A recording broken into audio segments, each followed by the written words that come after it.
ብልቱ መተለቅና ማነስ ላይ ይወሰናል። ሊያ ሳሙኤልን ምን ነካት? ልጁ ጭንቅላቱ የወጣበትን አይነት ስፋት ማጥበብ። የናፍቆት ትግስቱ አነጋጋሪ ተግባርስ ምንድነው? ዮናስ ከበደና ኢቢኤስ እውነት ተቆራረጡ? በኢቢኤስ ቤት ታዋቂ ጋዜጠኞች በድንገት ስራቸውን እየለቀቁ ከሀገር የሚወጡበት እውነተኛ ሚስጥር ይፋ ሆኗል። ለመሆኑ የኢቢኤስ ቴሌቪዥን ውበትና ድምቀት የነበረው ጋዜጠኛ ዮናስ ከበደ በድንገት ከሀገር የወጣው ከጣቢያው አመራሮች ጋር ሳይስማማ ቀርቶ ነው ወይስ ከበስተጀርባ ሌላ ያልተሰማ ሚስጥር አለ? ምላሹን ይዘነዋል፣ ታደምጡታላችሁ። ወዲህ ደግሞ ሊያ ሳሙኤልና ናፍቆት ትግስቱ በቴሌቪዥን ያቀረቡት ጉድ ምንድነው? ባህልና የማህበረሰብ እሴትን ተዳፍረዋል ያስባላቸውን ጉድና ያስነሱትን ከፍተኛ ውዝግብ በዝርዝር እናስደምጣችሁ ነው። እናንተ ብቻ እንደተለመደው ላይክ እና ሰብስክራይብ የሚሉ ነጭና ቀይ ቀለሞችን መታ እያደረጋችሁ አብራችሁኝ ጥቂት ዝለቁማ። ሱቅ ከነገበያው በመሃል መርካቶ ተክለ ሃይማኖት ሜሪት ፕሮፐርቲስ መርካቶ ተክለ ሃይማኖት ላይ G+4 ዘመናዊ የገበያ ማዕከል ሰፊ ካሬ አማራጭ ያላቸውን የንግድ ሱቆች ከ16 ካሬ ጀምሮ ከ3.2 ሚሊዮን ብር ሙሉ ክፍያ ጀምሮ እንዲሁም ከ640 ሺህ ብር ቅድመ ክፍያ እስከ ተጨማሪ የ15% ቅናሽ ጋር የንግድ ሱቆችን አቅርበንሎታል። እንዲሁም መኖሪያ አፓርትመንቶችን ለምትፈልጉ ፒያሳ ዩኒቲ ፓርክ ፊት ለፊት ከባለ 1 እስከ ባለ 3 መኝታ አፓርትመንቶችን ይዘንሎት ቀርበናል። ለበለጠ መረጃ ከታች ባለው ስልክ ይደውሉ። በኢቢኤስ የቴሌቪዥን ጣቢያ ውስጥ ፊታቸው በተመልካች ዘንድ የተለመደ እጅግ የሚወደዱና የጣቢያው መታወቂያ የሆኑ የታወቁ ጋዜጠኞች በድንገት ከጣቢያው መልቀቅ በጣም የተለመደ ነገር ሆኗል።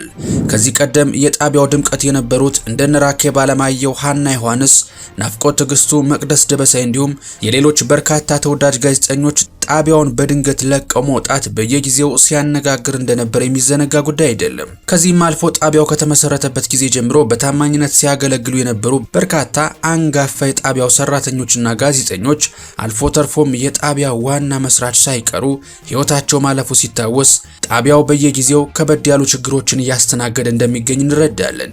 ይህንን ሁሉ ማህበራዊ ውጣ ውረድና ሀዘን እያስተናገደ ባለው በዚህ የቴሌቪዥን ጣቢያ ውስጥ ሰሞኑን ደግሞ ሌላ አዲስ ድንጋጤን የጫረ ጉዳይ ተፈጥሯል።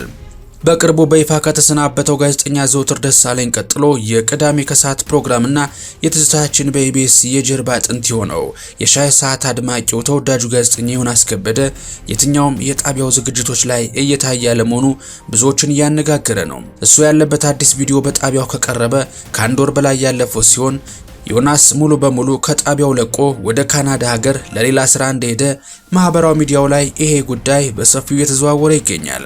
ታዲያ የዮናስን ስንብት ከባድ ያደረገው ደግሞ የዮናስ ተወዳጅነትና በሰዎች ዘንድ ያለው ክብር እጅግ ከፍ ያለ መሆኑ ነው።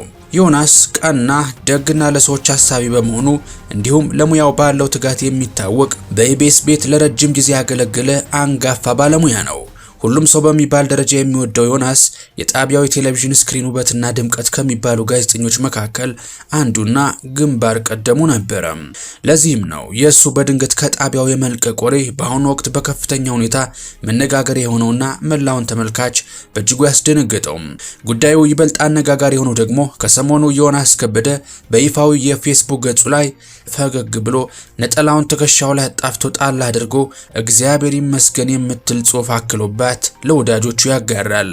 ይህንን ፖስት ተከትሎ በኮሜንት መስጫው ላይ የተሰነዘሩት አስተያየቶች ልመና በሚባል ደረጃ ህዝቡ ለሱ ያለውን ፍቅር ያሳየበት ነበረ።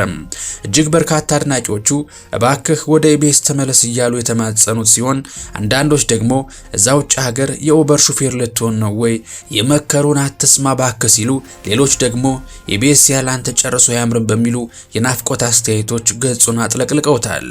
ታዲያ ዮናስ በዚህ ሁሉ ግርግር ፍቅርና ልመና መሃል የሰጠው አንዳች ምላሽ ቢኖር እግዚአብሔር ይመስገን የምትል ቃል ብቻ ሆናለችም። ጋዜጠኞች ከኢቢኤስ የሚወጡት አንዳንዶች ከሃይማኖት ጋር በተያያዘ ምክንያት፣ ሌሎች ደግሞ የራሳቸውን ቢዝነስ ለመጀመር እንደሆነ ብዙ ጊዜ የታዘብነው ጉዳይ ነው። ከዚህ ቀደም እንደ ጋዜጠኛ ሀና ዮሐንስ ያሉ ታዋቂ አቅራቢዎች በሃይማኖታችን ምክንያት ከጣቢያው ተሰናበትን ብለው በሰፊው መዘገቡ የሚታወስ ነው።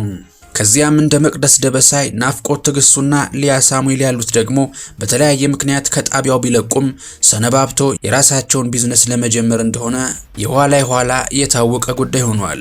አሁን ደግሞ ዮናስ ከበደ ከጣቢያው አመራሮች ጋር ሳይስማማ ቀርቶ እንደለቀቀ በስፋት እየተነገረ ይገኛል። ሆኖም ከዮናስ ውዝግብን በኋላ አሁን ላይ ከኢቢኤስ ለመልቀቅና የራሳቸውን መንገድ ለመጀመር ውስጣዊ እንቅስቃሴ እያደረጉ ያሉ በርካታ ጋዜጠኞች እንዳሉ በሰፊው እየተወራ ይገኛል። ከነዚህ መካከል ቀዳሚዋ ጋዜጠኛ ሉላ ገዙ ናት። ሉላ ገዙ በቅርቡ ከጣቢያው ልትወጣ እንደምትችል በተለያዩ ማህበራዊ ሚዲያዎች ላይ በስፋት እየተነገረ ሲሆን ኢቢኤስን ከተቀላቀለች 4 ዓመታትን ያስቆጠረችው ሉላ እንደ ዮናስ ከበደ ሁሉ ለኢቢኤስ ከበረከቱ ጋዜጠኞች መካከል ብትጠቀስም ከሷ በላይ ረጅም ዓመት ያገለገለው ዮናስ ከኢቢኤስ ከጠፋ የሉላ ምን ይገርማል የሚሉ አስተያየቶችም ተደምጠዋል። ታዲያ ከኢቢኤስ ቴሌቪዥን ረፍት ልውሰድ ብለው ወጥተው በዛው ከቀሩት መካከል የምትጠቀሰውና ከቻናሏን ጣቢያ መስራቾች መካከል አንዷና ዋነኛው የሆነችው ሊያ ሳሙኤል ከሰሞኑን በተናገረችው ንግግር ከፍተኛ ትችት እየተሰነዘረባት ይገኛል። በቻናሏን የቴሌቪዥን ጣቢያ እሁድን አንድ ላይ በተሰኘው የሰንበት የቤተሰብ መርሃ ግብር ላይ የቀረበው ውይይትና የተሰነዘሩት አስተያየቶች በብዙሃን ዘንድ ለጆሮ የሚከብዱ ማህበረሰባዊ ሴትን የተፈታተነና አልፎ ተርፎም ከፍተኛ ቁጣን የቀሰቀሰ ጉዳይ ሆኗል።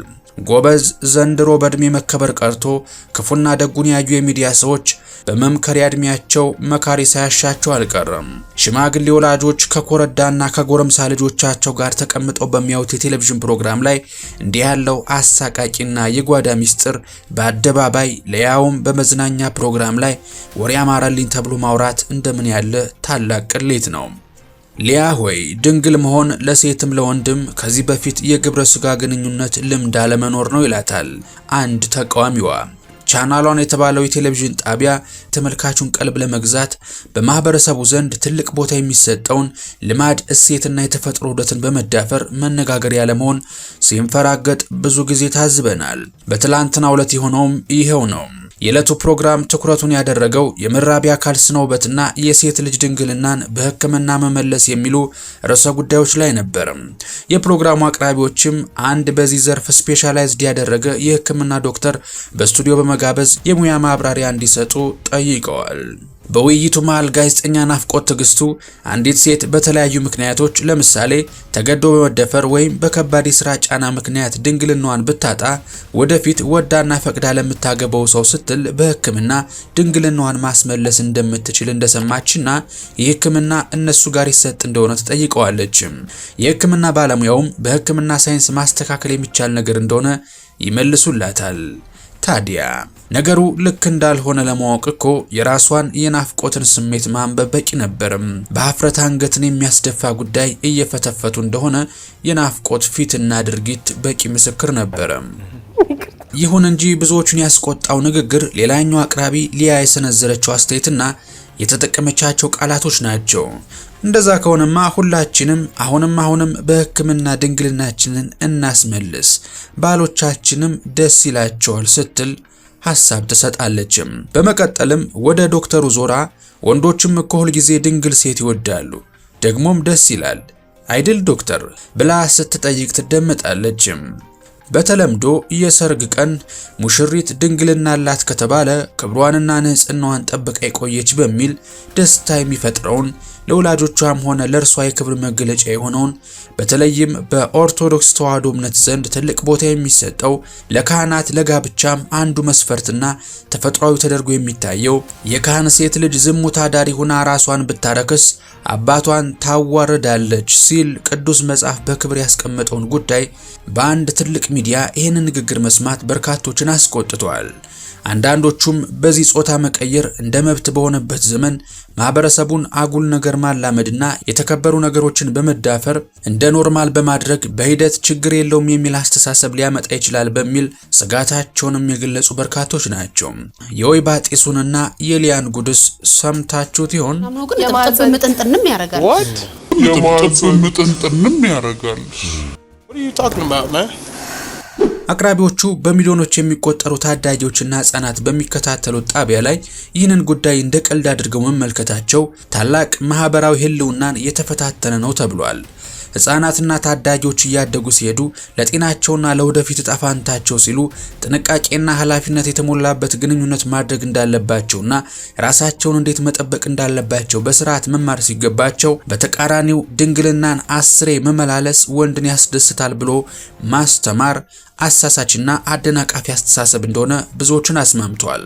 ታዲያ ይህንን ፕሮግራም የተከታተሉ በርካታ ታዳሚዎች እንደገለጹት ጋዜጠኛ ሊያ ከኢቢኤስ ከወጣች ወዲህ የምታደርጋቸውና በህዝብ ፊት የምትጠቀማቸው ቃላቶች ለቴሌቪዥን አቀራረብ የሚመጥኑ አይደሉም ሲሉ ትችታቸውን ሰንዝረዋል። በተመሳሳይ መልኩ የተቆረጠ የወንድ ልጅ ብልት የቀጠሉ የህክምና ባለሙያዎችን በስቱዲዮ ጋብዞ በነበረበት ወቅት በአቅራቢያው የተነሱት ጥያቄዎች በማህበራዊ ሚዲያ ላይ ለመወያየት እንኳን እጅግ የሚያሳፍሩና የብዙዎችን የሞራል እሴት የተጋፉ ነበሩ በሚልም ሐሳብና ተቃውሞ ተነስቶባቸዋል። ታዲያ የሊያ ሳሙኤል መነጋገሪያነት መች በዚህ አበቃና ከሰዓታት በፊት ባጋራቸው የቲክቶክ ቪዲዮ በድጋሚ የብዙዎችን ትኩረት ስባለች። ቼኪን ይሰፋት ቻይና ላይ ባንቺ ያምረው አንቺ ትልቅ ሰው ነሽ። ይሁን እንጂ ይህ ድርጊት በብዙዎች ዘንድ ከፍተኛ ትችትና ቁጣ እንዲቀሰቀስባትም አድርጓል። ሰራሽው ቪዲዮ ልክ አይደለም። አሁን በቶማስ መቀለድሽ እኮ አይደለም፣ አንቺ መቀለድ የለብሽም ነው።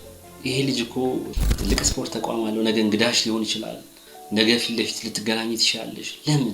የምንወዳችሁ ተመልካቾቻችን ጥንቅራችንን እስከማብቂያው ስለታደማችሁልን ላይክ ያለ ልባዊ ምስጋናዬን ጀባ ያልኳችሁ ቪዲዮ እንደወደዳችሁት ምንም ጥርጥር የለኝም። ስለዚህ ይህን ቪዲዮ ላይክ ማድረጋችሁ እንዳትረሱ። እንደዚህ ያሉ ወቅታዊና ትኩስ መረጃዎች በየቀኑ በፍጥነት እንዲደርሷችሁ ደግሞ ኢትዮ ትሩዝን ሰብስክራይብ በማድረግ ቤተሰብ እንድትሆኑ እየጋበዝኳችሁ በቀጣይ በተቻለ ቪዲዮ እስከምንገናኝ ሰላማችሁ ብዝት ይበልልኝ።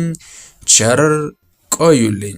የምንወዳችሁ ለዛሬ ያዝንላችሁ ይህን ይመስል ነበረ። በተነሱት በኢቢኤስ ጋዜጠኞች ላይ ያላችሁ የእናንተ ሐሳብ ከወዴት ነው? እንደተለመደው በነጻነትና በጨዋነት ሐሳባችሁን በኮሜንት መስጫው ላይ ልታሰፍሩልን ትችላላችሁ።